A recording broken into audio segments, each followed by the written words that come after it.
Welcome to the Age of Stories, a podcast about the stories from the people of the 21st century. We are broadcasting over Twitch every Sunday at 7 p.m. Central Time and are open to chatting with fans during the show.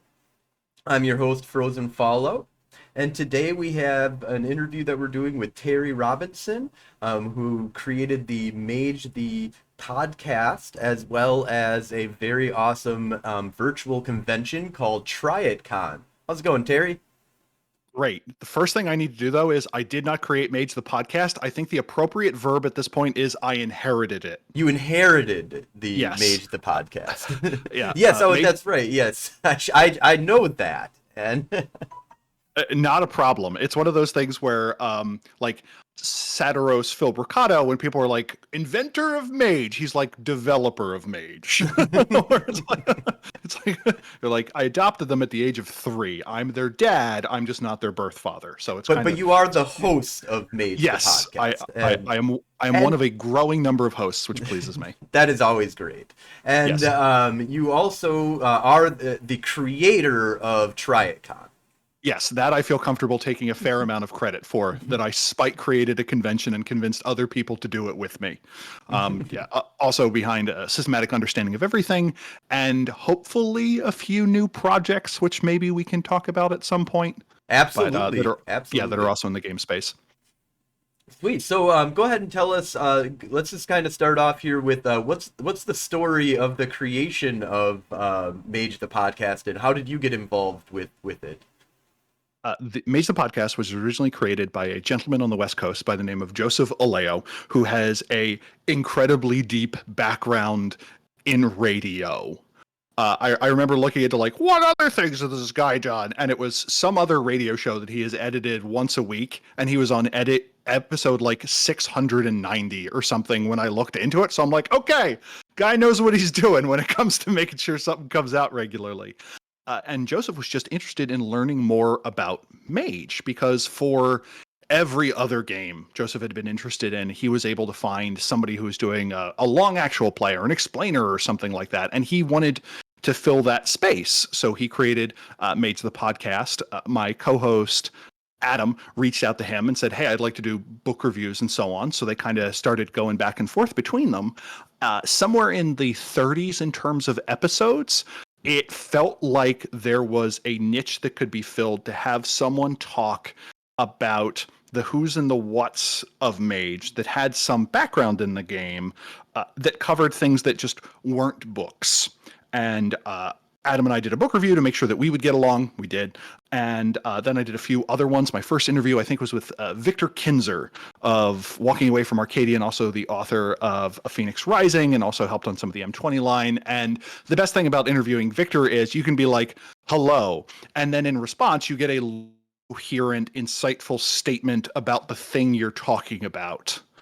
Where he's like, from a class point of view, the notion of hello stems back to like the neo-Marxian review of, you're like, yeah, I do. I will get that on Audible. That's a good idea. So that was like the softest of softballs that could be handed. And I guess Joseph started it somewhere in 2017, I think. There was a bit of a winter when we switched from one platform to other and figured out things. And November 2018 is when I said, I'd like to help, because I have poor impulse control. February of 2019 was my first episode, and I've put out something every week since, all except for I think 1 or 2 episodes have had me on it. So if you don't like the sound of my voice, if you go back further than that, you are exempt from that. And that's kind of been the story of Mage the Podcast. Like the big thing to me is a lot of shows are about a topic, and then they run out of that topic, and then they broaden it, or it turns into like a lot of opinion. And I want every episode to point back to Mage and something you can use at your table. Like we had a recent interview with Greg Stolze, who wrote for Demon, and he did a number of other games, and is just a fabulous person to talk to. He's one of those people that when you're done, you're like, thank you, Mr. Stolze. Can we be friends now? And he's like, I need to literally do things more important than you right now. He didn't say that out loud, but when you're like, you got like 90 minutes of your time, it's like talking to like Brian Dennehy or like George Clooney for like 10 minutes. You're like, holy crap, he gave me 10 minutes. That's huge. Yeah. And it just, great because he was able to point it back to say, hey, this is what I understand about Mage. This is a thing you could learn from Demon the Fallen, or this is a thing you could learn from Unknown Armies. And that is very important to me. And I want to keep doing shows as long as we can keep that arrow pointing back at Mage and things that people can use at the table. And Yep. I have about another 50 episodes planned. That's awesome, because yeah, we had the same kind of issue where we were doing we're doing Crossing Darkness, and we were starting to branch out into other kind of areas, and we didn't necessarily run out of topics as much as we wanted to expand what topics that we kind of wanted to talk about and stuff like that.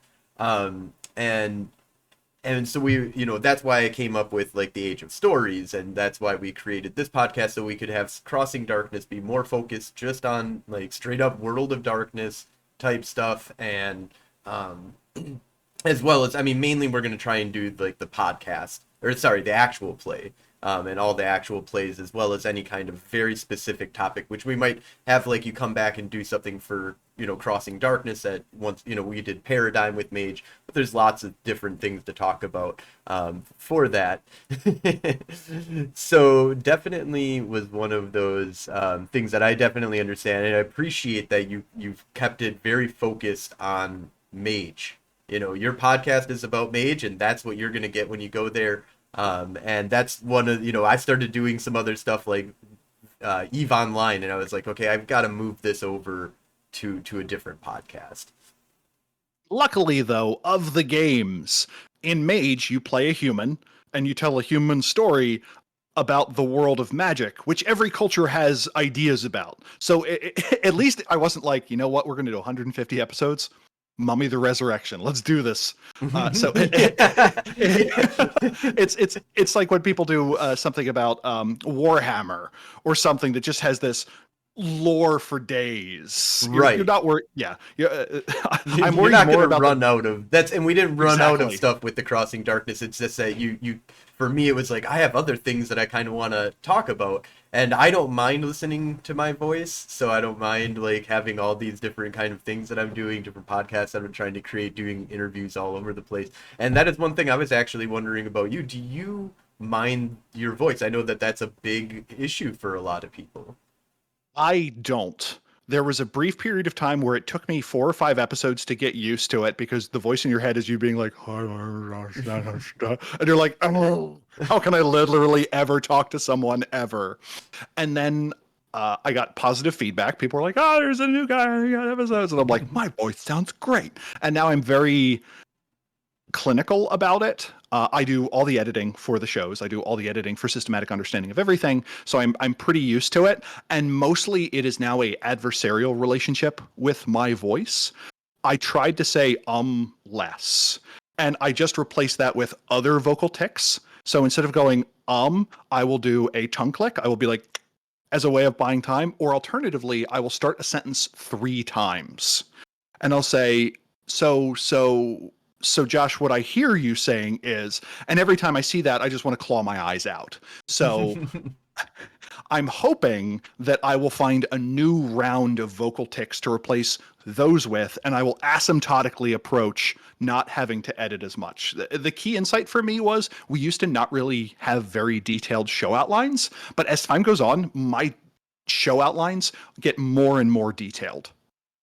Like the first time you and I talked, I had a couple of bullet points. Here, for me to speak extemporaneously, I have 3 pages of notes in a Google Doc. So it's like when I do Systematic Understanding of Everything, I need to sound like an idiot, but you need to know enough to ask the good questions. So I'm fond of saying it takes a remarkable amount of work to sound like you don't know what you're talking about. And that is something that has only gotten realer as time goes by. So there are a few interviews coming up for Mage the Podcast that I would like to do. Like one is on the magic of the Aztecs and the Mayans. And to just not sound like a complete moron, I am currently reading my 3rd book on that, and will still be interviewing experts on it. So just to sound like an idiot, I have to read 600 pages of text. And when people are curious, why aren't you doing all your other side projects you talk about? That's why. So yeah, the massive amount of research that is required that's one of the things I'm kind of going the opposite route, where I'm just the idiot. Like I am literally your middle United States, Midwest idiot of the North that just I can barely speak English, and I hope people appreciate that that I get other smart people like you and Mike and other people that'll be able to, talk about topics with some level of intelligence, and I'm just here for fun and to bring you people together. It kind of feels like a magic trick where you're like, you know more about this than me. Can you talk to me about it? And a remarkable number of people say yes. Yeah. It's mystifying that they do it. And especially when someone's like, oh yeah, I've heard your show. And you're like, oh, so you know that I'm a moron already. And you're still saying yes. That is very generous of you. I reached out to a person who does research into the esoteric.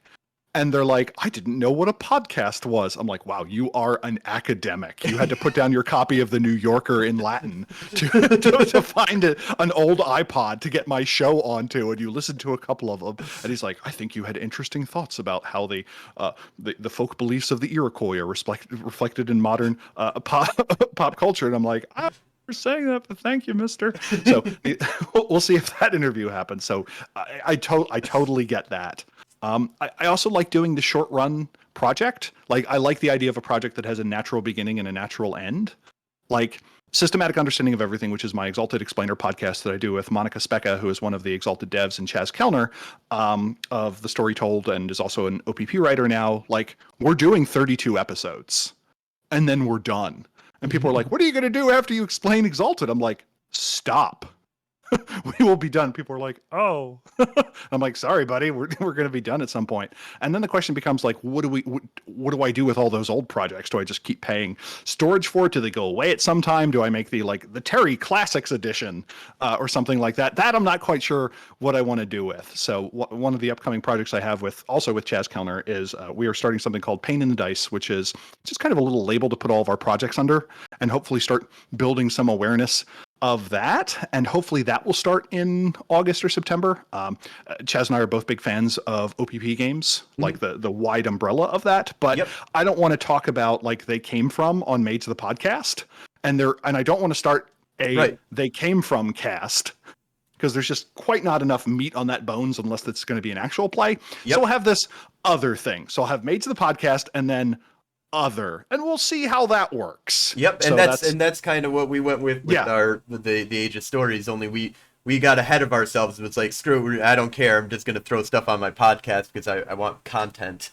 and now we're like, we have enough content. We've got enough. Which is a weird thing to say out loud. Right. Like I remember when I went from like, oh no, we were on episode 45 of Age the Podcast. How many more could there be? And I just like sat down and just wrote out show ideas. And like the whiteboard that the viewers can't see to my right has 27 things that are currently like in process. Plus I have a document with a bunch of others. And then there are others where just like, oh, of course we'll get to this. So we'll see how that ultimately turns out. The key thing for me is having a mix of episodes. Like I want to have a mix of, here's something that's really in the weeds. Like one of the episodes I want to do are conspiracy theories in the world of darkness. Ooh. Things that aren't exactly, that's the response. Have you ever seen Hunters Hunted 2 with Bob Schnoblin's Pyramid of Satanic Power? I haven't seen it, no, but I've heard of. I think it's also from Project Twilight. It is arguably the single best page of World of Darkness design that has ever occurred. And it is just this guy from the CIA trying to piece together things. And like, there's things like Wendy's and the Brotherhood of the Euthanatos on it. And like, it's one of those things where half of the things are references to World of Darkness things, and they all point up towards Satan. And the best part about it is it's Bob Schnoblin's Pyramid of Satanic Power trademark. Like he clearly has a trademark logo on it, which I appreciate. And like, there are a bunch of interesting conspiracy theories you can have in the World of Darkness. Like one of my favorites is the precepts of Damien, the rules that the technocracy operates by. We have no information about Damien. So one of the fan theories is that's Lucifer. Ooh, exactly. Interesting. I like that. That's Why a good not? one. Yeah. So it's, and the cool thing is like the problem that you run into with a lot of conspiracy theories is like you research them and research them and research them, and you're like, oh, this is just thinly veiled anti-Semitism. And like a lot of them really turn into that. So finding the ones that you can actually use at a game table that are not just real world thinly veiled anti-Semitism, I think would be a helpful thing. It's also fun, but it's only going to make sense to propeller heads. because it's Yep. going to be like, oh, the Kindred of the East makes this weird reference about mummies that if you read Hunter as well, means that vampires are actually the mages of the changeling world. And you're like, I need you to explain literally every word in that sentence for me. So Well, that's kind of a... there is another conspiracy out there. Is Terry a real person, according to the governor? And apparently we have solved that one. We have video of Terry now. Actually, we have video of Terry from our other podcast as well. But you don't do very much video appearances, do you? Correct. I am what's known as sweaty. I also move around a lot. And so I can do the thing where I move my head around and my face is always pointed towards the microphone, so I don't have to mess with the levels too much. But my head will be constantly moving. So I feel like that's not a great thing for videos. But one of the projects I want to do are either walk-in talks, where Matthew Dawkins used to do a thing where he would talk about upcoming projects and so on, and he would hold out his phone and walk with it and talk to it. And I want to do basically the same thing. The difference is I'm a dorky tryhard, so I got like a lapel mic for it, and I got like an auto stabilizer for it that I think is basically used by people on vacation, streamers, and people who do OnlyFans. And it's like a real weird combination when you look at the Amazon reviews of those things, and you're like, oh, this is great for my... I'm like, oh, I can't say that word in public, can I? Good for you, ma'am. Good for you. I'm glad. I wish you well in that. So I would like to try and do more. I need to figure out how for it to make sense for me. It's one of those things where you and Moto have great production quality in terms of just making sure that your audio is put together and having graphics and so on. Like there's a minimum standard that when I think of Golden Age stories that I think of, and I have that too, and I just need to figure out how to get video to that point. And once I do, I may try, but like I don't want to crap on projects other people have, but like a lot of people do actual plays. And it seems to be pretty clearly broken into 3 chunks. People who get thousands of views, people who get 10,000s of views, and people who get like tens of views. And if the people who are getting tens of views really enjoy it, that's great. In terms of the number of people your content will reach versus the difficulty of producing it, podcasts, I think, are a really good point on that. In terms of the amount of effort required to generate one versus the number of people who will listen to it. Like the explainer that Systematic Understanding of Everything did for Kickstarter. We did 4 little episodes, and those episodes combined got about 3,000 listens. A bunch of those are obviously going to overlap, but even if we divide it by 3, that's 750 people. That's a pretty good reach. Pardon me, divided by 4, that's going to be 750 people. That to me is a pretty good reach, and that did better than most of the live streams that people did about it. So to me, there really is something there for the informational podcast. And if I'm going to jump to video, it's because I think there's a new audience. I would like to figure out TikTok. Oh God, I sound like I'm 400 when I say that. Like maybe there is space for Mage Explainer TikTok. Who knows? Like, yeah, I could see little like 4-minute, or minute, just whatever I don't know what the time limit is, because exactly. I'm an old fogey too, and I'm like, wait a minute, am I actually getting? Yeah, I'm almost 40, so yep, that's why I don't understand these new confounded things that kids are coming out with. But if we can figure out what yeet means, we can figure out TikTok. Yeah. I have faith in us. I still know what a Leroy Jenkins is, so I'm not that old. Yeah. So I would like to figure out video, and if it's still worth the time, I will do it. Like the first, I've gotten slightly better at editing podcasts over time, and that's a mix of getting better at editing, not caring as much, and also doing a better job of recording it in the first place.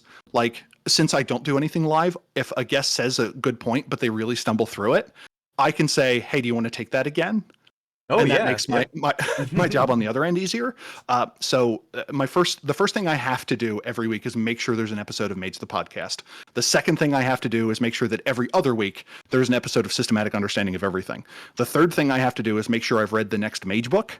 And then the fourth thing I have to do is make sure that I've done something for my patrons, which is we started a Patreon, and I have just been absolutely flattered with the uptake that people have had. And I said, hey, I want to have at least 1,500 words of new stuff for our patrons once a month.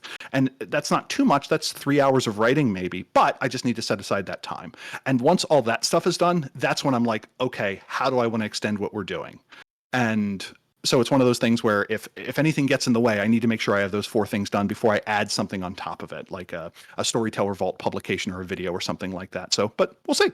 Yep. Yeah, definitely. Yeah, and I'm right now I really want to work. I'm trying to get a mage supplement out for the Storyteller's Vault. I'm just trying to work and trying to figure out how to do the PDF like I have most of the words that I want to do, but it'll be the Madison Under Siege, should pretty much Mage the Ascension for Madison's setting. And Awesome. we're doing a lot of editing and changing a lot of like the stuff that we have for Madison Under Siege and getting it prepared for a supplement version because it can't really go into like ours has lots of vampire and werewolf and stuff, and it's like just cut a lot of that stuff out and just go try and be more bare bones of what if Madison was just filled with a bunch of mages, and what is the history, and going back through and grabbing up a lot of like going through Wikipedia and being like, what the heck happened in 1852 in in blah blah blah, and what are all the different hit points on special things that happen in Madison, and then tie it to a mage. And a lot of it we have it tied to werewolves and stuff like that, but we'll probably my plan is do mage first and then come out with vampire, and then some of the things that werewolf or that we say that the mages did, we might have say that the vampires did it too, and then it can be one of those things. It's up to the storyteller if you want to merge all of the different World of Darknesses together. Maybe the vampires say they did this, but they didn't really do it. It was really the mages, and that's why it's inside of both of those books. And so, and one of the other things that we're working on right now, speaking of going more video and getting like different devices for that kind of stuff and the walk and talk, we just got a GoPro. And so I'm super excited. One of the things that we definitely want to do is hook it up to the cats. We've got a little animal thing for them so that they can run around and show us all the different things that they do, which will be mainly sleeping is my guess, but they might have some other fun things. But then the other thing we're doing is frisbee golf.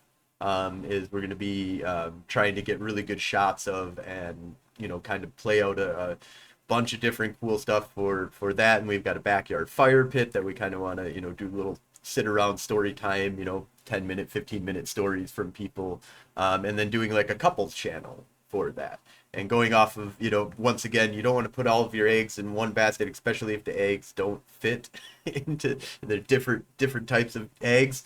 So my wife was like, you can't put this on Golden Age Stories. I'm going to make a channel for us. And we're just going to Josh and Joanne. That's our couples channel. Because she's like, everybody else just puts their names. And that's the name of their channel. It's like, all right, I'll give this a shot. We'll see how this goes. I'm excited to see how a couple's channels go. I was hoping when you said we were getting a GoPro, you were going to storytell, but you were going to just strap the GoPro to your chest and just have an action shot of you storytelling. See, now this, I think I've had ideas about this for LARPers. I really think that LARP has the potential to move into a very big actual play area, and having people have GoPros or whatever, Google Glass or whatever, can be used to really carry around and record on what's going on out there, because it is so they dress up, they act as much as you can, and you can just cut out all the stupid little stuff that nobody wants to spend hours just waiting for something to happen. But beautiful thing about audio and video is you can just cut that right out and get them right to where they want to be. And I really think that's where I think the next level of LARP will eventually start moving into, especially I think for like the big huge events. Like I would love to see what it was like for a player to walk into one of these big events and follow around that player to see the big important events that they had during that convention.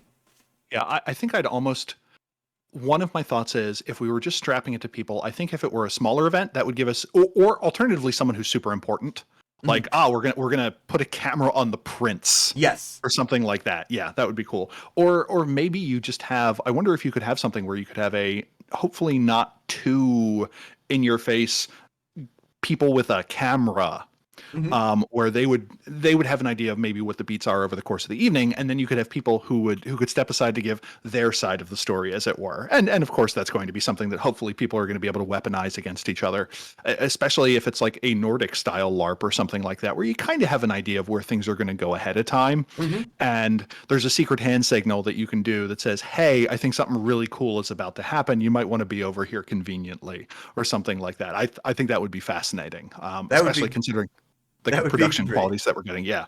So Yeah, if you had like a camera crew, you could even get that shot of them running really fast to like the that's action LARPing, especially when it comes down to people throwing chops.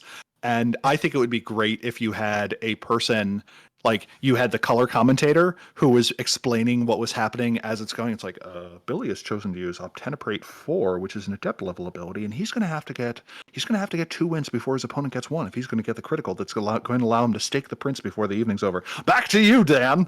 And I think a lot more things in life need color commentators and so on, and like people just explaining to me what's going on. Like that would be super great. Like when I'm waiting in a bank or something like that, and they're like, they're actually keying up your account, and they found that there was a weird transaction that was going on. So she's trying not to let on the fact to you that there may be illegal activity happening, even though you're just trying to cash your check. Let's go back to Terry as he waits in line, and just be like, or something. That I would also watch, but I have terrible standards when it comes to these things.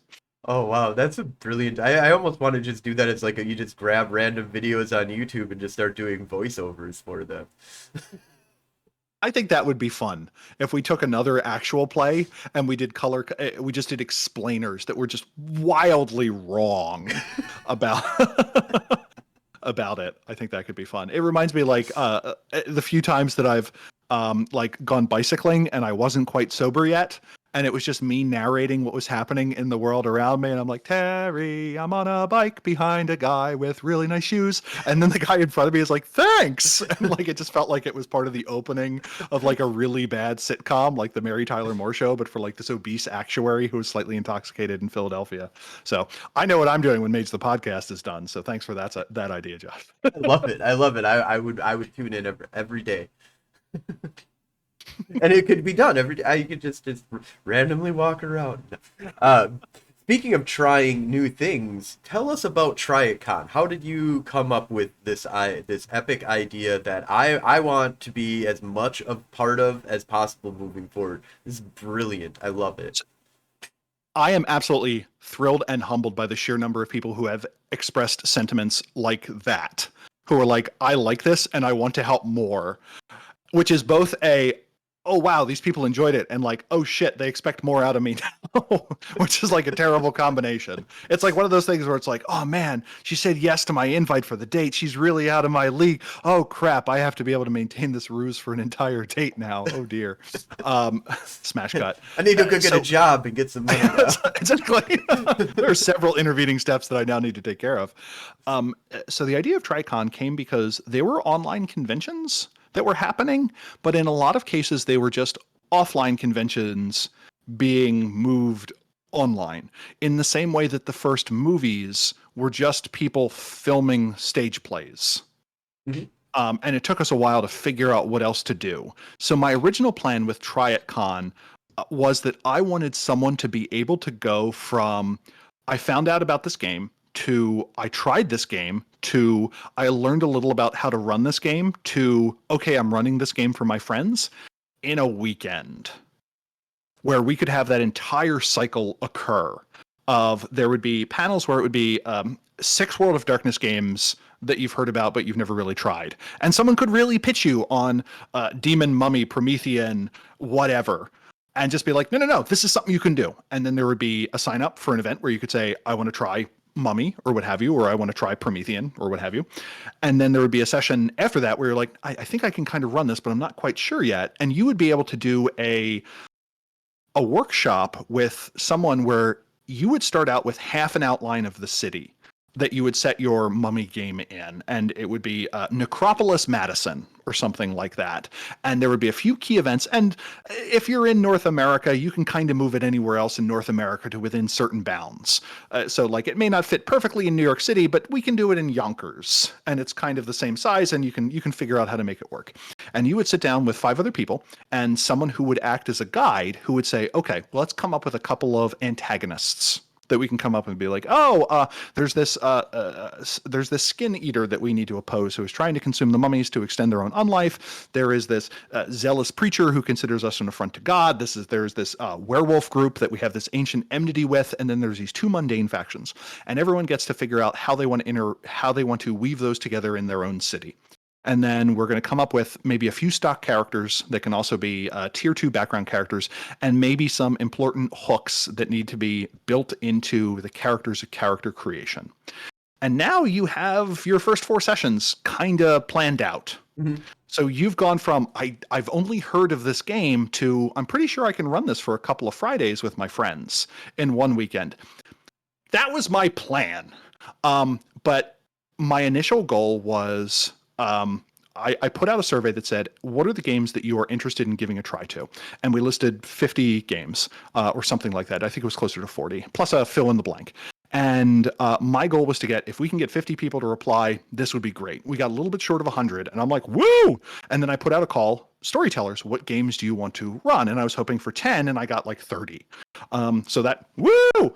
And then it quickly became apparent that there was enough interest and demand for a lot of game sessions. So this went from, I was thinking maybe it would be half game sessions, half panel and other content, to 90% games. Mm-hmm. Because at the end of the day, like, my goal is to get butts in seats playing games people have not played before. So if I need to push something off the table, then me not doing a podcast on here are some intricacies to consider about the Avatar storm in a game. Like if that time can help 2 more game sessions occur, I want it to happen.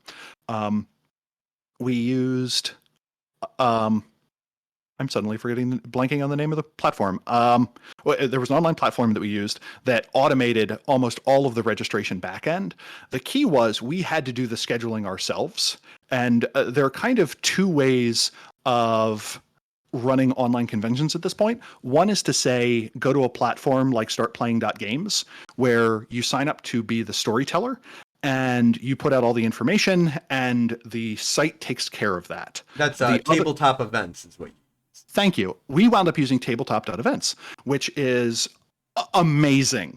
Amazing. Yes. I've used it one time before with Midwinter that they do in Milwaukee.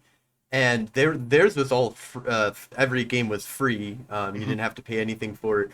And they had a really good structure on it. This was really well, like, everything is just really easy to find, really easy to understand. You can find tons of other conventions that are going on there. It is just really beautifully done. Way better than what Gen Con has, to be honest. Like, yeah. And it was weird because at the start of COVID, tabletop.events sent out a note that says, hey, COVID, we need to shut down. And then they very quickly pivoted to, oh, wait, we figured out how to do online conventions this way. And when you use it, there's still a little bit of a bias that they assume that there's a registration desk where a very haggard person who's been doing this for 7 hours is going to scan something and then hand you a bracelet or an envelope with a whole bunch of tickets in it. But they pivoted it super well, and it is just amazing. So under startplaying.games, you are expecting the storytellers to do all the lift. Here, it is a mix. You enter the events yourself, you do the scheduling yourself, but storytellers can also submit it. And we did that because we tried to match up availability on both sides. We tried to say, hey, there's a whole bunch of people that want to play Star Trek Adventures. Let's make sure we have at least 2 games of Star Trek Adventures. So that way you don't run into the problem of there being a huge mix match between supply and demand. So you can get into a weird place, for instance, with, say Werewolf the Forsaken is somewhat popular, but 7 games of it are offered and none of them fill. And now you have gotten into the position of your supply destroyed your demand. So one of the things we tried to do was keep those 2 somewhat even. And that was hard. And in some cases we missed. For the mathematically inclined, there is a problem in math known as the Polya's urn problem, which I think game registration follows, which is everyone wants to be the fourth or fifth person at a table. So a lot of people are more willing to be the last person for a game they kind of like, which they know will now happen, than to be the first person for a game that they will love. And in math, Polya's urn, you start with an urn that has a black ball and a white ball in it. You draw a ball, and then whatever color you draw, you put another ball of that color back in. So if you draw a black ball, there's now 2 black balls and 1 white ball. So your odds of drawing a black ball are much higher. So there is this brief initial period of instability, and then it just shoots off in one direction in terms of which color is going to be more likely in that urn.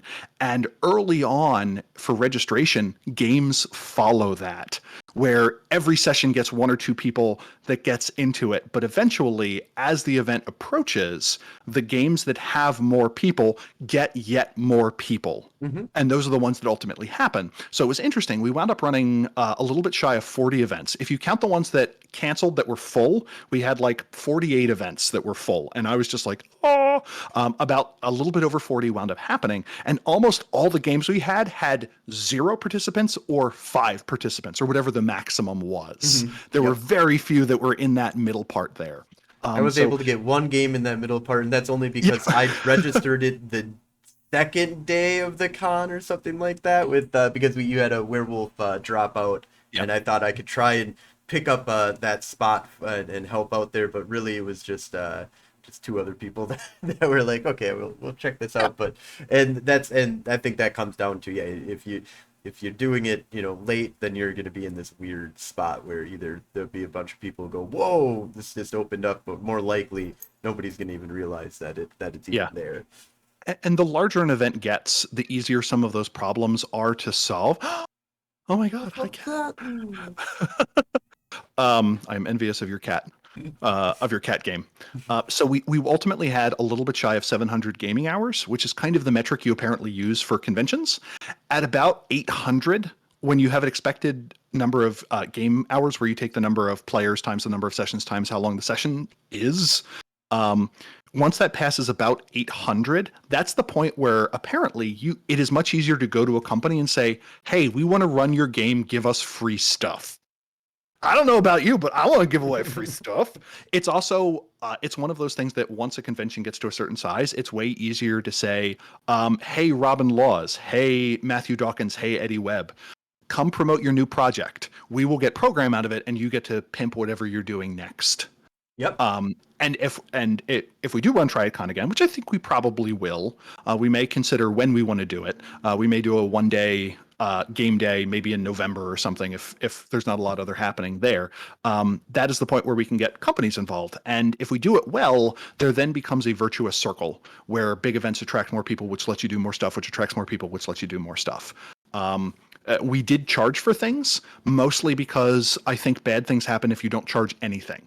It's real easy to not show. And I've done a few online conventions that were free, and like there were 5 people signed up and 3 people showed. And I'm like, and in our case, all of our proceeds went to the Helen Keller Foundation, which is a organization that distributes nutrient supplements to prevent blindness in sub-Saharan Africa. That's not all the Helen Keller Foundation does, but that was the project we donated for. And I think our ultimate number was a little bit above $2,000. I can actually bring that up. $2,091. So nice. I think at the end of the day, I accidentally made 61 cents. So apologies there. But Better put that in your taxes, man. Yeah. So if we do another round of it, one of the things I want to do is I will let storytellers put in their own events and descriptions. That'll simplify things. I want to offer training for storytellers, so they know what our expectations are, because not only was it try new games, it was try and run a one-shot. Mm-hmm. It is a completely different set of skills required to do that one-shot versus running a campaign. I think at this point, I am better at showing people the first 4 hours of Mage than I am at showing them hour 40 through 44. Like, I'm really good at that, explaining nice, tight story. Taking it too far, I just like, so that's kind of where my skills lie. So we want to offer more training. We want to get more companies involved. So there's a lot of weird indie games out there. I don't want to offer them. I want to offer the slightly kooky indie games. So for someone who plays Dungeons and Dragons, Savage Worlds is like one step away. For someone who plays Savage Worlds, maybe World of Darkness is one step away. For people who play World of Darkness, Storypath is one. So like every game kind of has all the games around it that are understandable. And I just want to convince people to either try a new game in a system they are familiar with, or try a new game in a genre they are familiar with. So if you're already familiar with Starfinder, let's give Eclipse Phase a try. If you're already familiar with Eclipse Phase, maybe Scum and Villainy, whatever. I recognize that those are different types of sci-fi, but and if you keep the cost low and you do it online, the personal costs of failing are really low. Like, I don't know if you've ever gone to a really nice restaurant for a type of cuisine that you're not sure if you would like a lot, and you wind up spending like $100 for you and like your guest. Oh yeah. And you're like, I'm sure this is prepared well, but these sauteed bull penises didn't like them nearly as much as I thought I would. Like, I've made that oopsie before, where Absolutely. it's like, yeah, Tasmanian cuisine, of course I will like it. And then you're like, oh, this is just, no, this entire dish consists of mustard and has a single koala egg in it. And you're like, I didn't even know koalas made eggs like that. So here we are. And then you're out of Benjamin and you lost your Friday night. So with online conventions, that cost is very low. I just didn't want people who were like, oh man, this is my 17th opportunity to play D&D online this year. We literally offered no sessions of like bog standard D&D. There were 2 sessions that were offered. One was a custom setting, and the other one was a level 20 boss run. Yeah, the level 20 boss one. I didn't see the other one, but the level 20 boss one I looked at. I was considering it, and then I think I had something that either I was running a game or I had another game that was going on at the same time. And I've done level 20 stuff with D&D before, so I wasn't really inclined. But it does seem kind of, that was like an off one that was like, oh, that's kind of cool. Start at level 20, go fight a boss. That's a good idea. Oh yeah, and I think there's a lot of room for weird systems on top of other systems. Like the game that I've been obsessed with for a month and a half is called Aegon. And it is a game, it uses what's called the Paragon system. It starts with the presumption that you are playing exceptional people that can do badass things. The question is just, how badass will it be? And how much will you succeed? Mm-hmm. Like Hercules succeeded a lot. It didn't end super well for Hercules at the end of the day, but I mean, he banged out the labors like a champ, and that was pretty cool. And that's kind of what this game wants you to do. It wants you to have epic successes against other people who are also having epic successes. And I don't know about you, like that to me is a framework. I could run a Archmage game on top of that in Mage the Ascension. Yeah. So that is the other thing I would want to convince people to do weird mashups. So, we will probably start planning our next one. My guess would be, pulling back the curtain, I am a professional actuary. There's a sequence of exams I need to take. I have one more before I get my higher level of accreditation. And I only want to take that exam once because they only offer it once a year. And if I can't do Tryitcon because of that, okay. So it may be the case that Tryitcon 2022 might be in October. Okay. So I can... or something like that. Yeah. Not quite sure yet, but we've learned a lot about things. I very much enjoyed the sense of community. That surprised me, that there were people who were like, hey, how about you try this? I'm like, that's a good idea. We can do that. Having enough coverage so that if anything happens, we have the ability to respond to it quickly. I think it would be useful to offer more training to storytellers. I don't know about you, but like I never read a book on how to storytell. Yeah, besides the GM guide, the storyteller section, all of my experience with GMing from my point of view, I didn't even, I wasn't around when there was all these actual plays or even this idea that you could learn anything from somebody on YouTube. And so when I started doing this, it was all just throw you right into the fire. If you can find the pan, I hope you know how to crawl up searing walls of steel. It was a very metal, which I appreciate. So, but then like last year I read Your Best Game Ever, which was Monty Cook Games' book on how to be a storyteller. Oh. And it was a lot of really basic stuff, like learn your character's pronouns and things like that. And like, I didn't learn a huge amount of it, but at the same time, it verified that there wasn't anything stupid obvious that I was failing to do. And I think like sometimes it's really nice listening in on a topic that you've taught yourself a lot about and hearing like the 101 course and being like, oh no, I do get all of this, or being like, oh no, I have completely forgotten this element of doing my own taxes. Oh dear, I owe the IRS several $1,000s. I should go fix that. So I think some of that one-on-one level stuff, even if you're not learning, it does have a confirmatory thing to know how someone else is doing it. And that is the kind of the other track that I wanted to do. And we'll see where we go. I would like to have more industry involvement. I would like to have more stuff to help promote people to try new games, and I have a few ways of doing that. Special thanks to Kate Bullock of Magpie Games, who initially was like, yeah, I will help you. Here's your consulting rate. And I'm like, oh, we're doing this for the first time, and it's for the Helen Keller Foundation. And Kate's like, oh, sure, I'll do it for you free. And I'm like, thanks, Kate. So thank you so much to Kate on that. There are people who are figuring out how to do online conventions. Magpie Games does community game days, and talking to Mark Diaz-Truman, the CEO, doing their online game days is the equivalent of them doing an entire Gen Con every 2 months in terms of the number of people they get to have try their games. Wow. So yeah, I think there's a lot of space for online play, and I think our next generation of games are going to have online play kind of baked into them, or they're going to be a little bit more online play friendly. I play Invisible Sun, which is a game I absolutely love, which is this weird surrealist game, but it really depends on having everyone around a table. Doing it online has been super hard.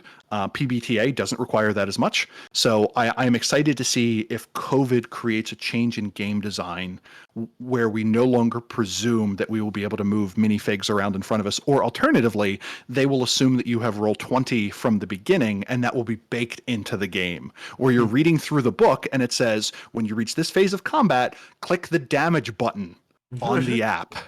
Right. Yeah, no, that I think that is the future is really, I think that if you want the books to survive, to be honest, I think that it needs to come along with an app or something, like you're gonna have, because we're always gonna want the physical, or I'm gonna always want the physical book, I should say. I don't know about humanity, but I always hope that paper is still going to be a thing of the future, even though we are going very strongly digital, and we want to save trees too. We don't need to be cutting down tons of trees, but there is something different about physically having a book.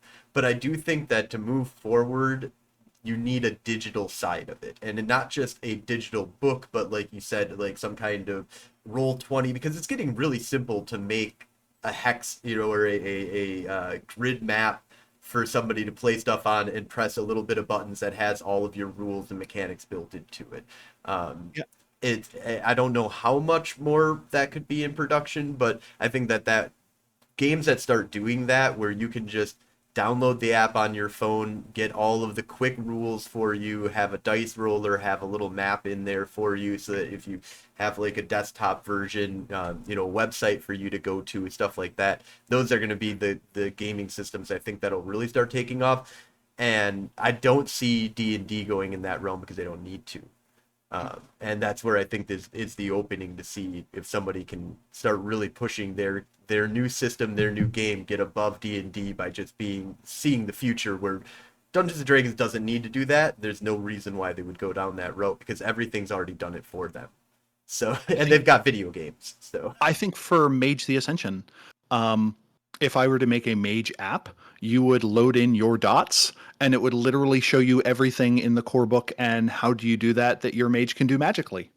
That would be so nice. It would it would be huge, because that it just would speed up gameplay so often and really get, and I think the more that we digitize character sheets and stuff like that, I think is really the future. And I think on the other realm, I'm really hoping that movies and stuff start going down this route of like being more, you get more to your character than just your lines. Here's some dots and stuff. Here's some concepts of what your character is capable of doing, so that when you go off the script that we gave you, we might use it because yeah, I think there's a lot of options. And I know a number of people have tried. I don't know if it's one of those things where it really needs to be baked in from the beginning or not. Like, for instance, talking about PBTA games, those digitize easily because they are so simple. And then on the other end of the spectrum, you have like war games, which digitize well because they are so hard. I wonder if all the things in the middle are kind of messy because of that. Like I Yeah, would I love. think World of Darkness is one of those messy ones because it's super simple yet super complicated. Like, I think a game like Mage is one that you pointed out that would be really great to have quick access to a bunch of information that you need, but doesn't necessarily hinder the game from moving forward. You just don't use a lot of that information is the problem. Hopefully. I also wish games got better at saying, don't go over here. This isn't what our game is about, if that makes sense. Like, I don't know about you, magical combat is really lame. It Because if we have two mages going up against each other, I'll use a magical tech. Okay, I'll try and do counter magic. Okay, your counter magic succeeded. Next round. Okay, so you're telling me literally nothing happened functionally in that round. It's one of those things where like you abstract it away and it very quickly either becomes a numbers game, something where you have to deviate from the rules as written, or the way my table has gone, and combat happens in one of three ways. The characters are surprised, the characters surprise someone, or something weird happens and then somebody runs away because mages are squishy. Like, I get a lot of questions in the Mage the Podcast Discord, discord.me/Mage the Podcast, where people are like, how do you run magic combat? I'm like, I really don't. And I'm not one of these people that's like, no, it's all about the characters. No, it's for me, it's about plot. I want things to happen in my game. It just so happens that combat doesn't happen a lot. And the comparison I make is, I don't know about you, Josh, but in your day-to-day life, how many times in your life do you feel you have rolled for initiative?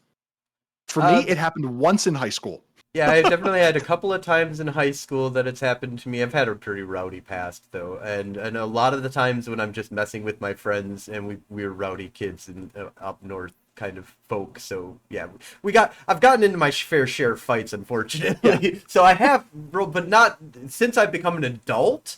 Yes. Maybe once. Yeah, that's Maybe. about the right number. It's probably under 5 at least. And like, Yeah, definitely. and for me in a mage game, the same thing can happen where you're just not rolling initiative too much. We're like, yeah, the combat system is there. We don't have to use it. I'm not saying be touchy-feely. It's just the fact that if you've ever seen a mage in a fight, there's a lot of blood very quickly.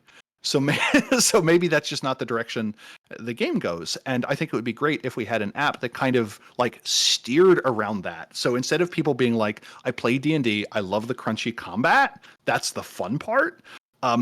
Getting better at being like, mages can fight. It won't work the way it does for your 7th level wizard, actually, even if your mage is basically a 7th level wizard.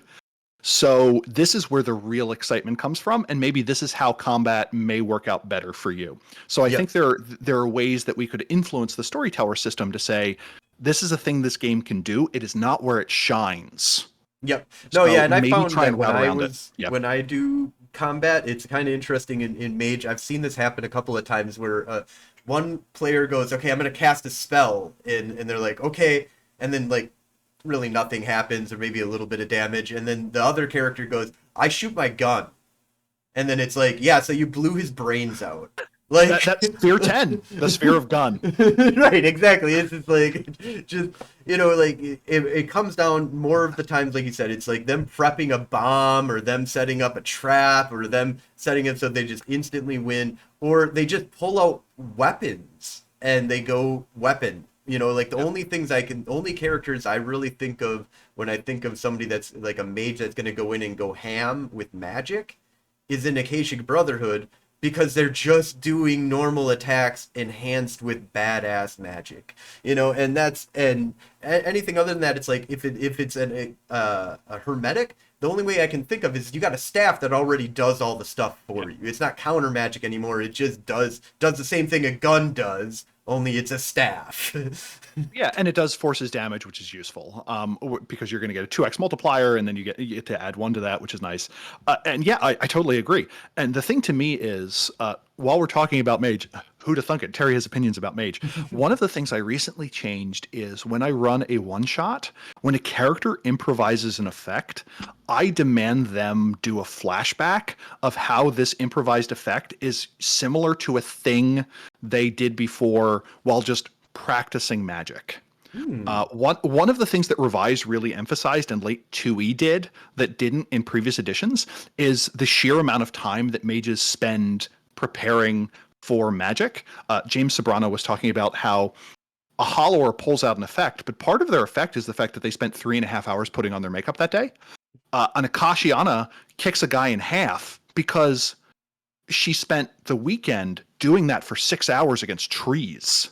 So that Right. when she actually had to do it, she could. The Hermetic is able to whip that effect out because they spent the entire weekend inscribing the summoning circle. The Verbena is allowed to do the effect because they have they have spent months cultivating these herbs to do it. It is this weird mix of like material spell components and preparing for your driver's license exam, so that when you do need to pull the effect out of nowhere, it is not like it is like improv comedy. You can do it because you spent hundreds of hours practicing, not because you are this true great wonderkin that's pulling an effect out of nowhere. So Well, in my mage that's games, yeah.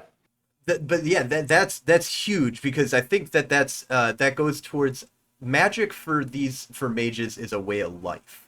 It is it, and that's one of the things that I think it's hard for people to kind of wrap their minds around when they're thinking of mage, because they're like, well, I've seen all that, my mage has seen all these other crazy mages do all these other things. They know what vampires are or whatever, they've seen whatever their thing, so they should know all this stuff. And it's like, no, you got to remember these guys are seeing this through glasses that are so rose tinted that they don't see the truth at all. Like, you as a player are seeing what's going on here and understanding the greater dynamics of stuff, but when they see a verbena, if I'm a son of ether and I see a verbena do something, I have no clue what they're doing. It doesn't make any sense whatsoever. I can't just replicate that. And it's because I have my way of life, my way of doing things. This is how I've always seen the world and how it's worked for me.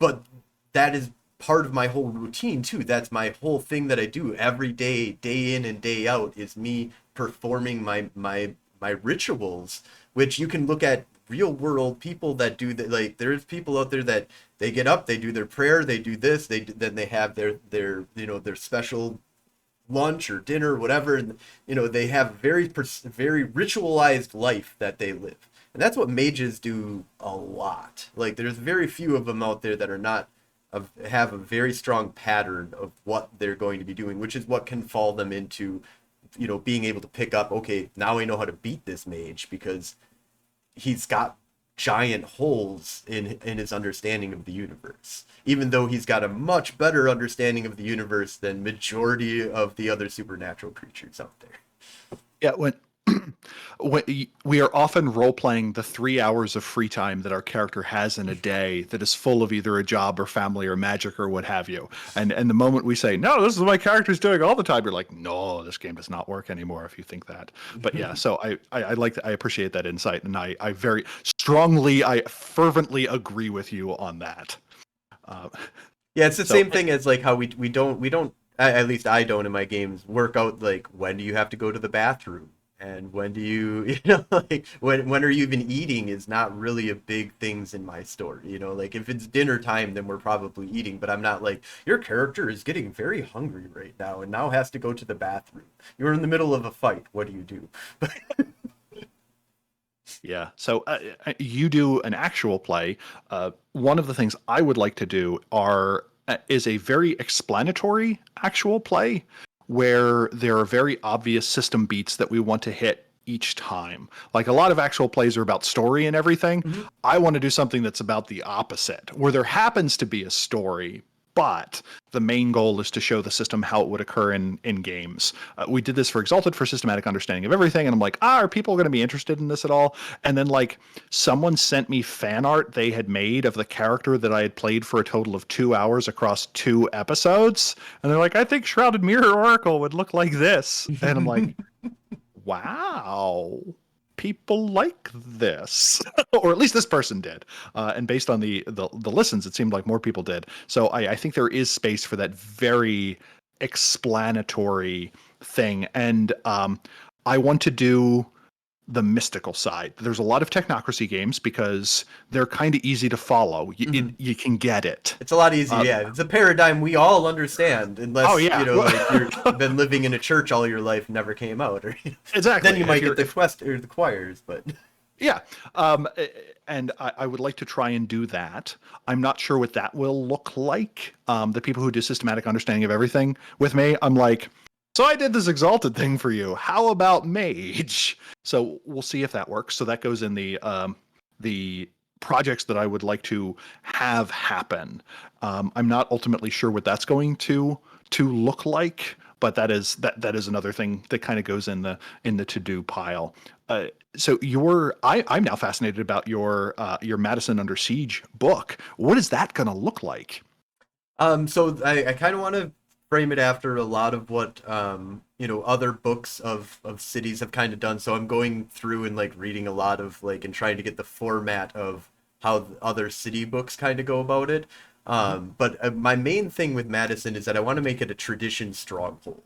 Okay. I have the idea of we have Techno Gate, which is in the Madison Under Siege setting that is in Madison, but that's just the airport. There's a National Guard base inside of the airport. They've got some cool toys, and I was like, okay, it's underneath that. Other than that, Madison is owned by their traditions. Like, and so I wanted to make it one of those special cities that is really not like any of the other mage cities out there, because almost all of the other mage cities are primarily controlled by the technocracy and everybody's kind of running, or you're in an umbral realm is really when you get away from the technocracy. Um, and so I wanted to do a fairly big city. And of course, I live here. But the one thing that always caught me was that they call it 77 square miles surrounded by reality. So I've always wanted to make Madison this special little place where kind of when it got built up by the mages, it was seen by the mages as being this place that was a little bit more malleable. Reality is a little bit easier to kind of control here. And I wanted to start that off with that there were fights and wars over Madison in the beginning. Because like originally the, Native American population would have used this area for a lot of the magical powers and malleable reality that there is around here. And then pushing that to being like, well, the Mason, the Masons, well, the Hermetics came in and built all of these, built the capital to harness that magical power and stuff, because there's all this kind of like crazy masonry work that's been done here in Madison, as well as the fact that Madison really shouldn't exist, to be honest. There is the origin of Madison is that they were looking for a capital, and James Doty was like, I want, for whatever reason, he wanted this area of land, so he bought up a whole bunch of swamp land in between two lakes that nobody owned, nobody wanted. There's a giant hill in between two lakes, and it doesn't really, there's an isthmus, and that's it. And then, like, the middle of the isthmus is a big hill. And nobody was building here, nobody wanted this land, and so he was like, okay, I buy it all. And then he went to all of the people that, all the council members, whatever, that are trying to decide where the capital is going. And he's like, here's fur, here's land, here's food. Don't you like me now? Why don't you build the capital on my land? and, and so he got them to come over and basically built the city out of nothing. There was absolutely nothing here until the capital was decided to be here, and they built a bunch of stuff in order to accommodate having a capital in the state. Um, and there's always these, there's weird stories that happened inside of Madison, from the Capitol burning down to, there was a bombing of our school. UW has tons of, crazy stuff that happened in the 60s, from all the rioting and stuff. So, and Madison has been on the map, and weirdly, Wisconsin is on the map somehow in lots of um, supernatural ways. Like the TV show Supernatural stops in Wisconsin at least like every 5-6 episodes, just because there's some kind of weird crap that's going on here up north. So one of the big things that I wanted to do is kind of take a lot of that history and then just World of Darkness eyes it.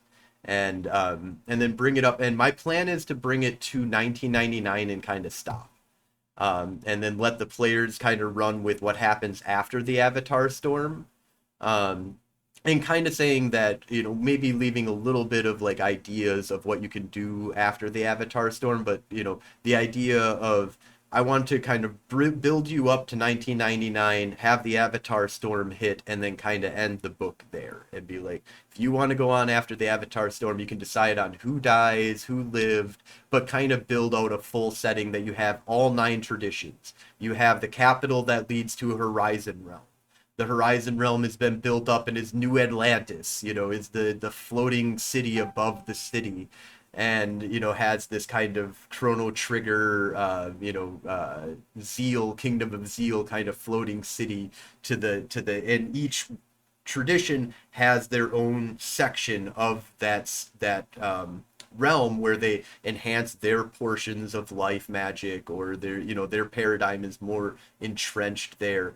But then you have like fighting. So a lot of it's going to be more about fighting, inner fighting between the traditions rather than the traditions versus the technocracy. Like the technocracy is not going to be seen as a threat in Madison. They're actually allies for the most part. They're working together to stop crazy shit that's happening in the Umbra, through using Technogate. And so there's this odd group of technomancers out there that kind of keep it hidden from most other technomancers, that they'll work with these mages. And I wanted to have like little stories about how they got in trouble about that, in the past, that they shouldn't be working with reality deviants, but now they're in the spotlight, and Senator Johnson has come now and it's going to shut down your programming if he finds out you've been messing with reality deviants. So how big is this going to be, do you think? So my hope is that the first book will be like about 100 or so pages, maybe Okay. a little bit more. But my idea is I kind of want to have full backgrounds on characters. I have about maybe 15 to 20 characters that I want to throw in it. So that alone could take 40, 50 pages right there. And then we've got the history of Madison. I want to hit up each one of the spots inside of Madison and give like a nice little breakdown of what they are in the real world. Well, what it is in the world of darkness, by using a lot of what it is in the real, and try and take some of our more like our picnic point and our the capital. And we had this really crazy nightclub that was the Inferno, and kind of taking those things and being like, well, the Inferno was the nightclub that was owned by the vampires. For this case, I probably would make it maybe the Hollow Ones and stuff. And that's the other thing too, is that I want to do it for Mage, but I want to take out a lot of that stuff that I would have normally had. I would have had Vampire the Masquerade as taking over the Inferno, but maybe I'll have the Hollow Ones take over the Inferno for the Mage book. But then you get to the Vampire book and you learn, actually, it's really the Elysium. Do you plan on having a adventure baked into it as well, or is it just a setting supplement?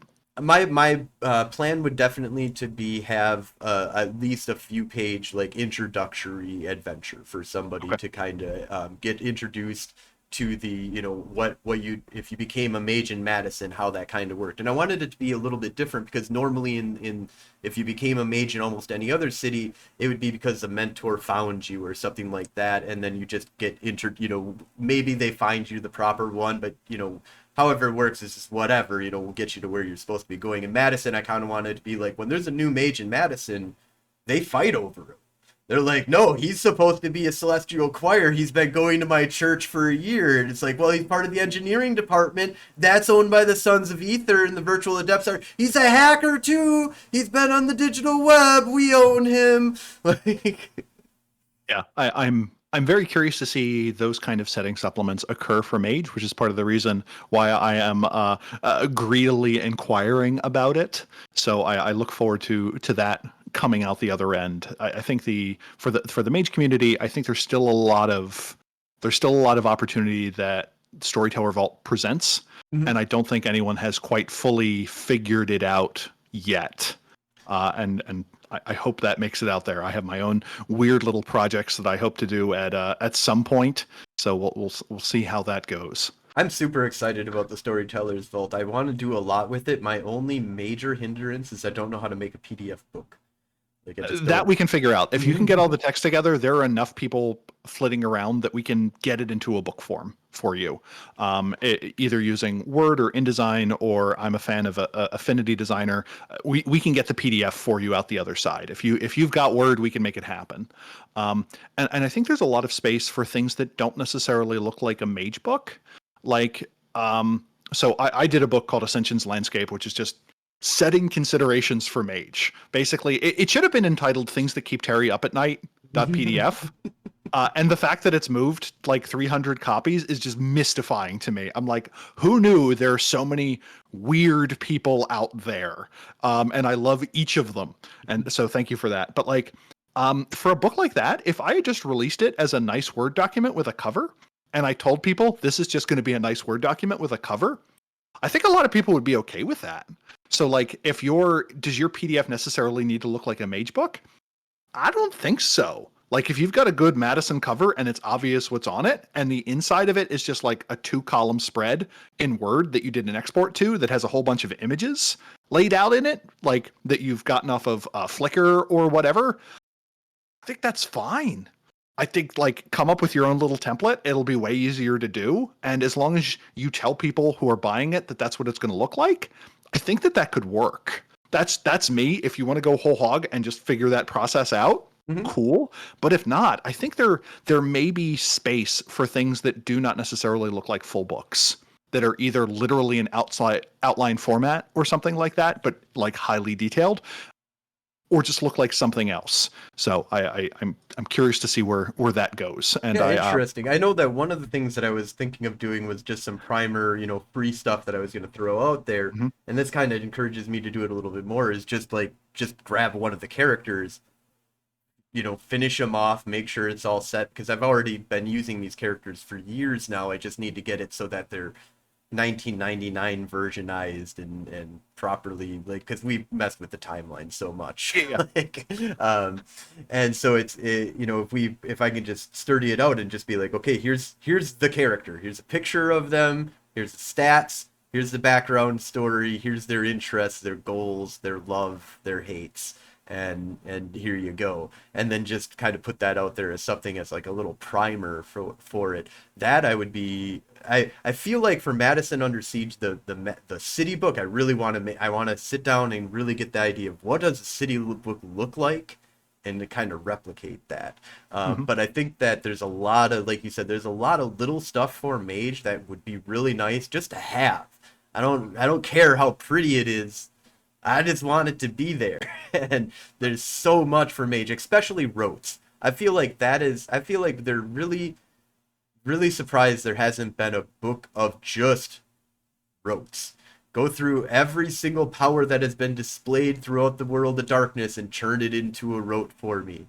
I want Vampire Red Eyes. What do I need? I want to turn into Mist. What do I need? I want to, do Vicissitude, a level 5.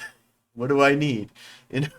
What do I need it in mage format instead of being in? Because there's already an example of 1 billion powers in the World of Darkness. It's just, I think in the moment it's way harder to think about them than if you can just sit down and pull back and be like, okay, I have the entire World of Darkness lineup that tells me what people are capable of doing. And according to Mage, I should, as a mage, be able to do anything that anybody else does, as long as my paradigm allows for me to be able to do it.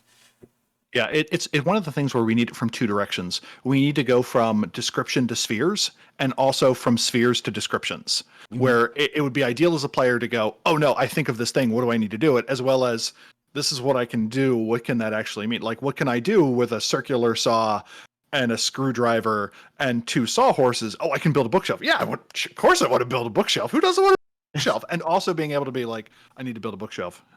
How do I do that? Yep. Yeah. I think Mage requires it from both ends. Absolutely. And I hope you're able to get that to happen. And if you need any help getting that over the finish line to turn it into a PDF, give a holler. There's a bunch of Mage folk who are like, yeah, more stuff. Who will be glad to make that happen. Like on the book side, the 2 big projects I have are, I started writing up an SRD, which is a system reference document, which just explains the systems of mages. And I've done that for everything except for magic, which I don't know. That's weird. That's like, yeah, I've covered all of U.S. history except for the Civil War and race relations. And you're like, okay, that's a lot, but you still have a lot. Like, like, yes, you've listed one thing not in there, but it's like, I've opened a bakery. We just don't make breads or cakes. And you're like, I don't know if that's a bakery anymore. Yeah, that's one thing you don't make, but that's a big one thing you don't It's make. kind of the centerpiece of Mage is the magic system. Yeah. Although So I feel like Mage actually, you feel like it should be the magic system, but at closer inspection, it's actually the philosophical system and the history system, and it has so much little to do with magic until you're getting down to like oh, wait a minute, you had to have used magic to get that done, and it's like, well, did I? yeah, I think the secret thing I will say about Mage is that a Mage's superpower is the fact that they can do attribute to help magic and magic to help attribute. Mm-hmm. And that to me is kind of the cornerstone of what makes mages, where it's like we very rarely have large dice pools. Like whenever I read one of these other books and it's like roll strength plus fortitude, and you're like, that's 75 dice for you. Pardon me, strength plus potence. You're like, that's all the dice. Right. I don't have any more. That's an exalted's worth of dice. And then mages are like, I can do anything with both of my points of arete. Yeah, my 2 dice that I have. Check this out. Coming I'm gonna for you, roll buddy. it 40 Boom. times, man. I'm just Exactly. gonna spend 5 weeks working on my one spell. It's gonna be great. And then the werewolf walks around and is like, I punch him. How many Yes. dice do we get? 25. Okay. I'm gonna wind up first. 34. There you You're like, go. oh, okay. Well, that was like, I think one of the weirdest things I found about the SRD, that an antediluvian on a unicycle is faster than a bus. Because in Mage, your maximum speed on a unicycle is strength times 9. So if you've got a strength of like 9, and you're on like a bus or a tractor or something, and your top speed is 70, like just an antediluvian on a unicycle can just mow you down. And you get into these these really weird places in the system. Like if you're in a fighter jet going maximum speed, you have to roll 47 successes to make a sharp turn. Just because they're like, oh yeah, for each 10 miles per hour above the safe speed you go, you need another success. So you're like, okay, well, I'm going half the speed of sound more than that. So, but yeah, systems, hooray! Yeah. But I hope to. One thing real quick about the idea that you had about doing little short stints to kind of explain the rules and kind of focus more on the rules, have a little bit of story. Me and Mike were talking about doing something similar. We're going to call it the White Room, where we were just going to go, we're going to give you a situation. This is the mechanical breakdown of how that situation would work. And we'll just do it all inside of a white room to assume that there's nothing going on. But I kind of like the idea having a little bit of... I think the prep time is way less on the white room, which here at Golden Age Stories and the Age of Stories podcast, we're all about cutting down on prep time and edit time. You know?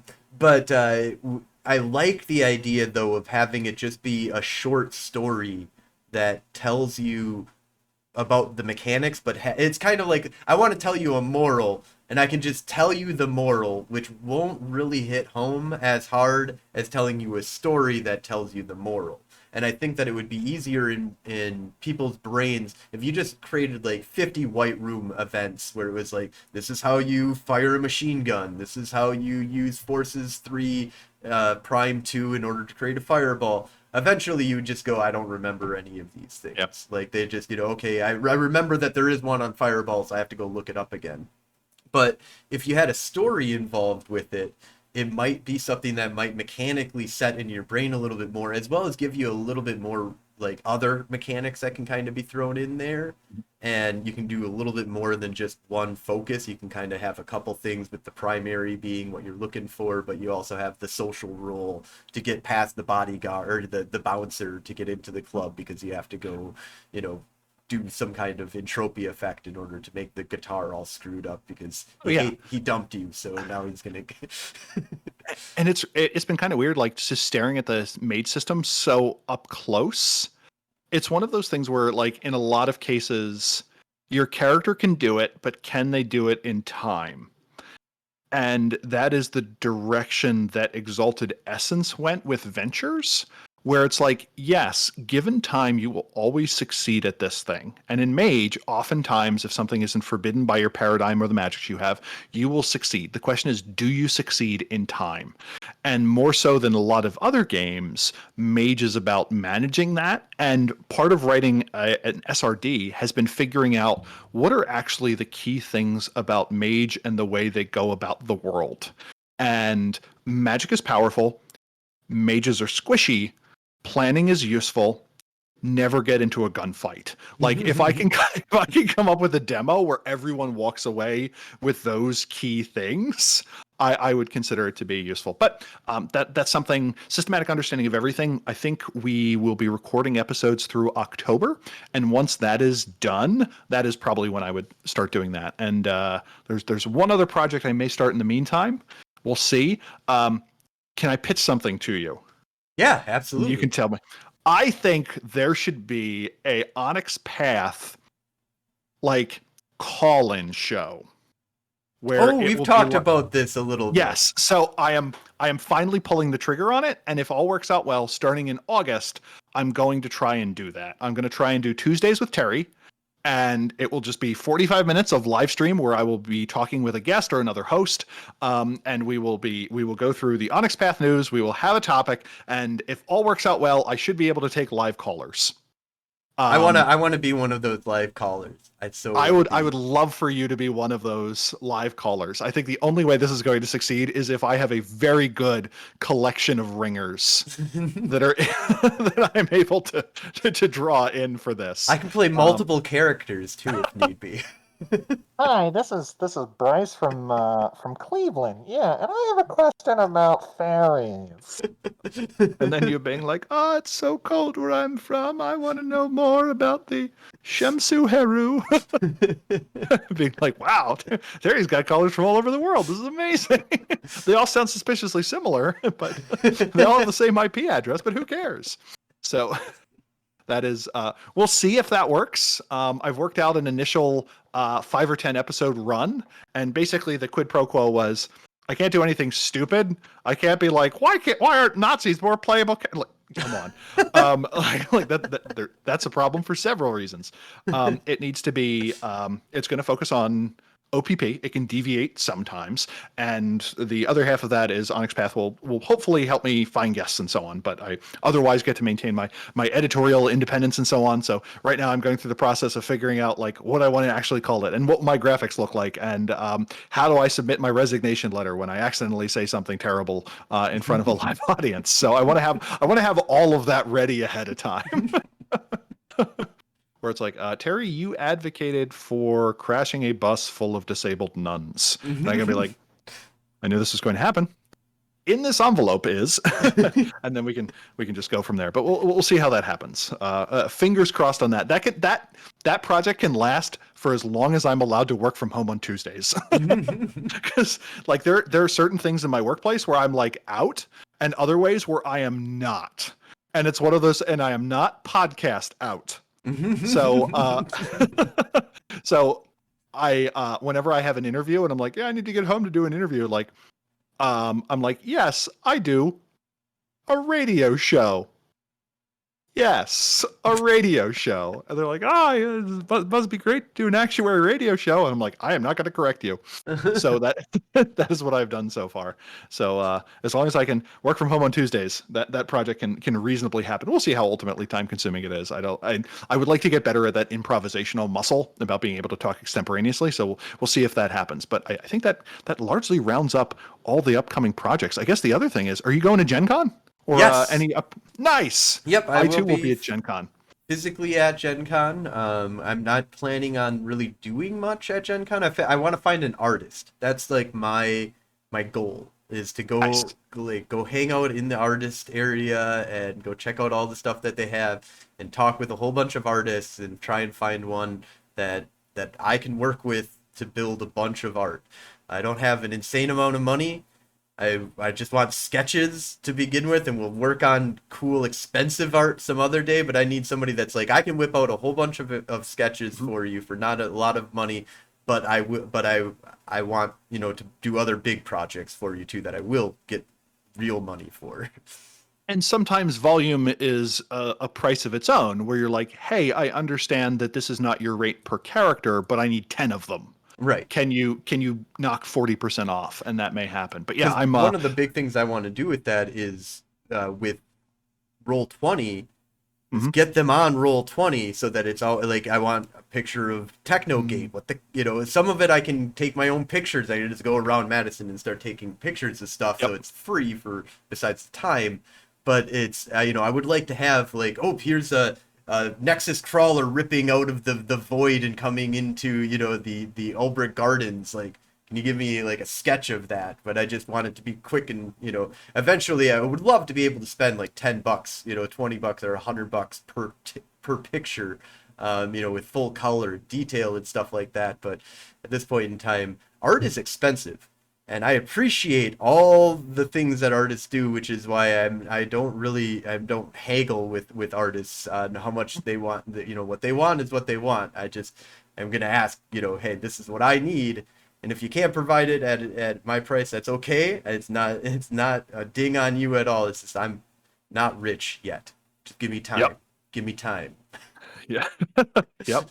And I wish you well with that. And that is something I totally understand. I'm going to be running 2 sessions of V5. I have no interest in Vampire, so I thought it was important for me to run it and figure out maybe why other people like it. And Oh. I will give it a college try. Is your game already full? I have no idea. I don't think they've been posted yet, have they? No. I think they just posted them Okay. recently. I know that game registration just ended yesterday, so you couldn't register any more games yesterday. I feel like there was an announcement out there about signing up. I haven't planned out. I've been just kind of now I'm kind of gonna go look for your game though. I think. Yeah, because it's, I haven't one of the played Vampire V5 games. yet. So. Yeah, and we could not know what we're doing together. Yay! And I'm also running a game of. I don't think I'm violating the NDA on this, but I'm also running one game of Transformers. Yes. I love I also know. Transformers. I know nothing about the Transformers, but of the 3 options that I was given, that seemed like the cool one. Transformer like RPG? Yeah. What? I am so like I just want to like pick your brain for a while. I know nothing about it. I just know that I'm running it. And someone else who is deving it made a thing like, I got to work on Transformers the RPG. And so I'm hoping they actually said Transformers the RPG and they didn't just like vague book it. Because if so, I'm like, oh, good job, Terry. We need to cut that from the recording. But yeah, we'll see how we'll see how that goes. Interesting. Yeah, I'm super excited for Gen Con. I wish that I don't know. I feel like this is going to be the weirdest one. I'm downtown finally again. It's been like 2 years that we weren't downtown, and it was horrible when you're not downtown in a connected hotel. We're in a connected, so I'm super excited about that. But I feel like this year is going to be very different than any other year that I've ever been there, and I'm kind of hoping for it to be less crowded and to be like people to be a little bit more socially distancing. But I also kind of want just to see Gen Con, like just be at Gen Con. Yeah, I take all the bad with the good. It doesn't matter, it's Gen Con. It makes it all Gen Con. I am dimly hoping that there will be a dip in participation, so it is more likely that I will be able to have a conversation with Ken Hyder, Robin Laws, or Monty Cook, or Shannon Germain, or something like that. But it could be the exact opposite, where 30% fewer participants came and 50% fewer professionals came. So actually, my odds are worse than normal, especially if there are international travel restrictions that are still in place. I miss going to Canada. Canada's a lot of fun. So yeah. So we'll see how that goes. So one thing before we wrap up here, I just wanted to Shoot. ask about is, have you ever considered, or are you considering in the future, I mean, definitely not immediately, but down the line, of doing anything with an in-person Tryitcon? No, quite simply no. Okay. That brings so the thing to me for a remote convention is I would like to focus on the things that are hard to do in person. Hmm. Um, So that's what you're going to try and excel at with your convention that's the is hit hope, hit the stuff that really can't really be done or that's harder to do. Yeah, and that would hard. be Yeah. optimized for online. Um, what I could possibly do is something where it would be like Tryitcon at, and then I would be attaching a gaming convention to an already existing convention of some sort. Oh yeah. Yeah, I don't have the bandwidth to build it up from nothing. But say for instance, there's a Philadelphia pop culture convention, or we have PAX Unplugged. They run a lot of games. Would I be fine coming up with the Tryitcon track, where I say we are going to showcase 30 game sessions from lesser played games? Would I do that? Yes. Do I want to build an event up from scratch? Probably not. Part of it is the benefit of being in the Northeast, that we do have a lot of events that we can kind of bop. Actually, like per capita, I think the Midwest kind of just wrecks for gaming conventions, where it's like, you're Sheboygan. They're like, yeah, and our gaming convention has 40,000 people at it. Deal. So, but yeah, like for instance, the Gehenna Gaming folks do PAX East and PAX Unplugged. If there were another event that we're interested in having a bunch of games run for it, would I do arrangements for that? I would certainly try, but for now, I'd like to stick with the online stuff just because it feels much more efficient. Mhm. It takes comparatively few hours to do. I certainly miss the in-personness of things, but I think one of the weirdest things about doing the Gen Con sessions is that they're all 5 hours. And all online sessions tend to be 4. I don't know if that's just you need an extra half hour to wait for people to show up and everything.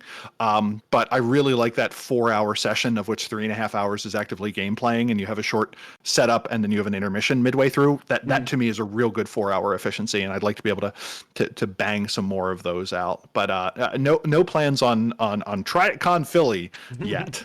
Yeah, it's just But we'll one of see how that those like goes. things that I always think of like the virtual con. I like you said, all the big benefits. The only thing that is interesting about the when you get it in person is because it becomes like a pilgrimage. Everyone's, Yeah. like for me, Gen Con, I'm not going to go to virtual Gen Con at all. Mhm. I mean, and I say that and then I go, well, maybe I should actually, but it's much more. I'm like, Gen Con is like an experience for me that I don't mind spending all the crazy amount of money that it takes in order to get there, get a hotel, do all the stuff, and because it's kind of like this kind of adventure that you go on. And I found that although online ones are way more efficient, easier to get to, I don't have to do it. It becomes not a pilgrimage anymore. Like it maybe as the years go by, if I come to every single Tryicon, I think maybe eventually, like even if it's online, I'll still be like, okay, I got to get my costumes all together because I'm going to be on camera.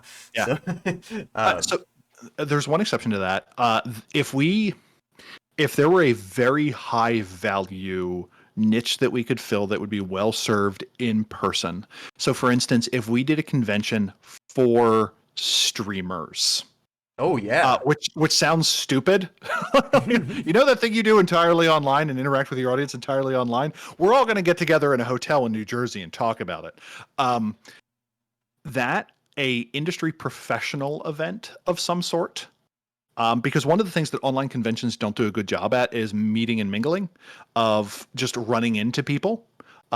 It is hard to facilitate that sort of conversation. There are people who are good at it. Josh Heath kind of took care of making sure that there were conversation topics that we're going through. And I think if we had the ability to do it again, and when we do it again, we are going to focus more on that, to have there be a rolling narrative and a rolling chat for Tryitcon. And I think that'll help fill in some of that. But if we were able to do an online convention that were geared towards some class of professionals, I could see that theoretically also being a direction we could go, as opposed to just being a generic large gaming convention. Because I think if you want to do an in-person convention, you really need to do a board game, card game, RPG one to just have the critical mass to do it. Unless you're really doing that, we're in a Army Air National Guard facility basement.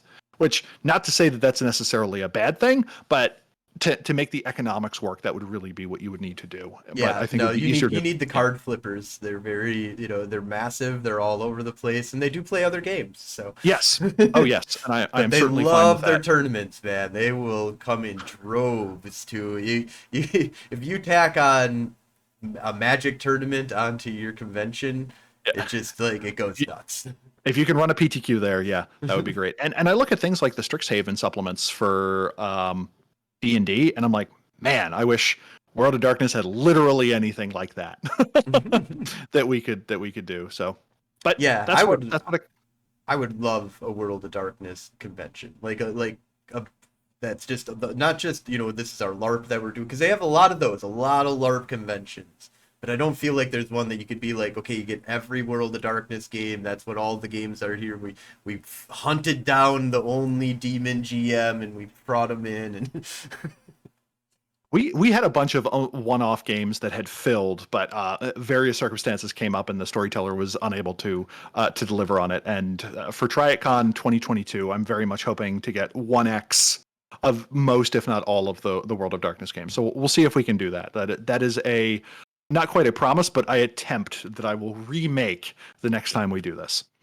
definitely, yeah, I really look forward to it. I as much as help, whatever you need help with on, just let me know. I am all about being involved with Tryitcon. I loved the whole concept. I enjoyed the experience and really liked hitting up games that I had never played before and getting to try out some ones that I've had very little experience GMing for before, and getting really good, fun, experience out of that whole thing. Yep. Thank you so much. I hope we can scale up and maintain it. We'll see. And is there anything else that I'm going to kind of just open up the floor? If there's anything else that you kind of want to talk about, any shout outs that you want to give? I enjoyed Blood Hunt more than most people seemingly did. With the weekend trial of the vampire game, people were like, "This isn't vampire." I'm like, "Yeah, it is." It's people running around killing each other in the night. This is very much vampire. I think there is a veneer of lore that I hope they add on to it, where there's a bunch of things they could have added that cost nothing but make it more immersive to vampire. And I hope they figure out how to do that. I think there were certainly criticisms to be had of it, but it was a game that centered around the sphere of gun. And I think that is remarkably realistic in terms of things that vampires wind up doing. It is often vastly easier to throw a hand grenade or shoot someone than to draw on the powers of the blood. So I say that kind of contrarian because people are like, this game we got for our property isn't as great as we thought it would be. I'm like, Mage got a phone game once that was taken down. You shut your mouth. Like, Yeah, I remember there was isn't the kind I like. I'm like, I'm really having difficulty caring. Yeah, Mage. I remember hearing about something with Mage, that it was gonna have a Telltale or something like that was gonna be coming out, and then nothing. It was, but I saw that Werewolf got it was Werewolf and Vampire. They got a couple. Werewolf had a few. And I don't know. I'm fine when games change across media. I'm fine when you got to things take are what different. you can. The one thing is though is that I feel I think that some of us have been kind of spoiled by Dungeons and Dragons, to be honest, because like they did, it's such an easy system to churn into a actual video game. You literally have all the rules that is required for the video game built right into the game, where Vampire doesn't really have that easy, and Mage has the worst. Trying to just incorporate it into a video game. But I think that there's a lot of potential there to not go the route of D&D. They need to go the route of the Telltale, I think, kind of stuff for the World of Darkness, because it's a storyteller's game, not a a Chessex map where you move things around and kill people. As long as there's a certain core that I would want it to maintain, and as long as it hits that, I don't care what else they choose to go along with. But ultimately, we'll see. I try and be a celebrant, and I may be choosing that to my detriment, but only time will tell. I look forward to the future where you and I can say that 4X Mage the Ascension War game that Paradox put out is crap. Like, if you and I get to have that conversation, great. And I guess my final thought is we got a bunch of Mage books that are coming out. We have no hint that M5 is on the horizon. As fans, that is a gift. That means they like us enough to continue. That gives us enough time to have more M20, and that lets us write the books and supplements and adventures we think should exist. And if you have an idea, try and find some friends, post it on the Mage the Podcast Discord, discord.me/Mage the Podcast. Post it on the Facebook group. Try and get it made. The more stuff we can have out there that shows Paradox what we do and we don't like, I think the better chance we have of getting the M5 that we want. Other things, shout out to Walking Away from Arcadia, who is now finishing off their final season. So Walking Away from Arcadia, it's a Changeling podcast. It does not presume that you actually have ever played Changeling. I have never touched Changeling. I have never read any of the books. The explainers they give are amazing. The Story Told is doing a bunch of recent episodes on just basics in role-playing games, like how to build better NPCs and so on, which I have found terribly handy. RPG Design Panelcast is a fascinating podcast that just takes recorded episodes of recorded presentations from online conventions and shares them with the world. The back catalog is endlessly fascinating. I especially like the episodes on board games, because every problem that tabletop RPGs have had, board games had 5 years ago in terms of figuring out technology production, what fans want, responding to the environment, speeding up development processes, and so on. If you're curious about where RPGs could be, listen to their stuff on board games. They do a great series on what it takes to write games set in different parts of the world from a production standpoint. Like, what does the game translation market in Japan look like? Stuff absolutely fascinating to me. And Ken and Robin talk about stuff is, I still think, one of the best go-to shows to just generally know how to game and write gooder. And those are my shout-outs. And if you'd like to hear more of what I have to say, magethepodcast.com.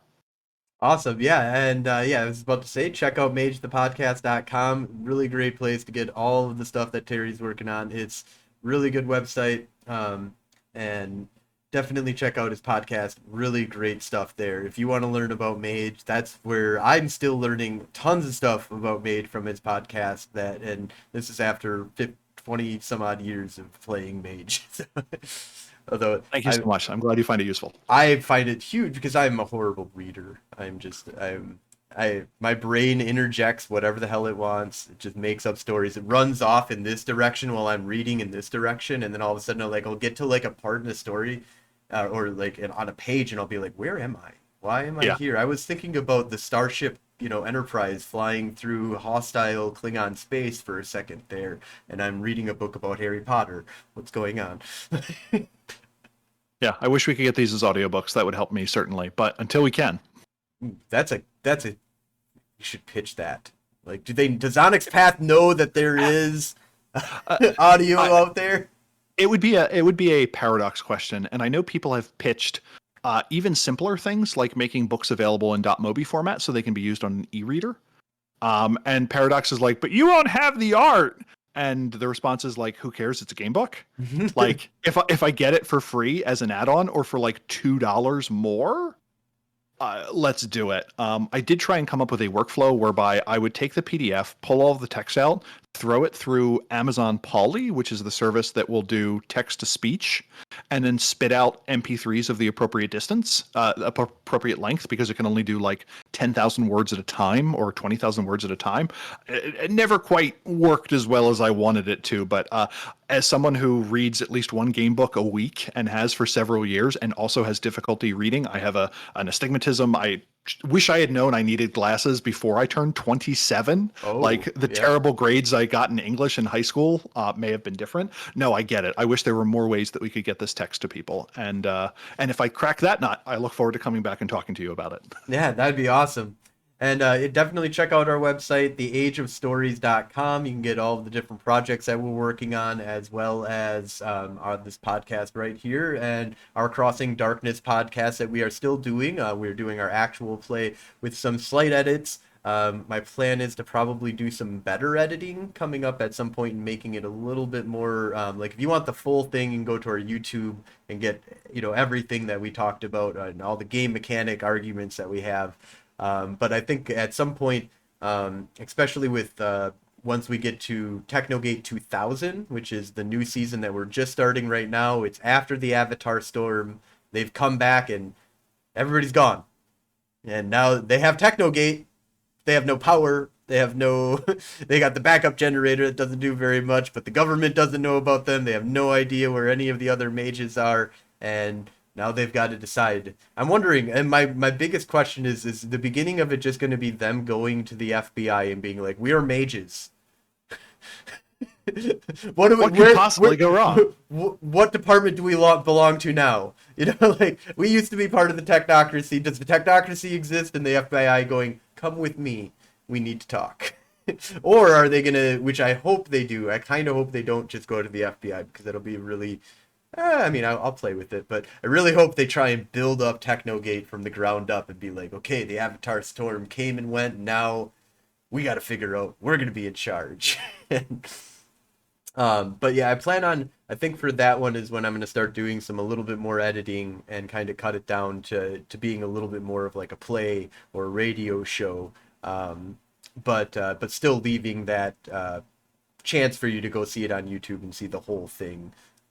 Nice. With some video, some visuals and stuff like that. I want to get some artwork. As we were talking about getting that for when I go to Gen Con, try and find somebody that can make up a bunch of little sketch art pictures for me on some stuff so you can kind of get a visual of what's going on. But yeah, we plan on trying to make it a little bit more radio friendly in the upcoming.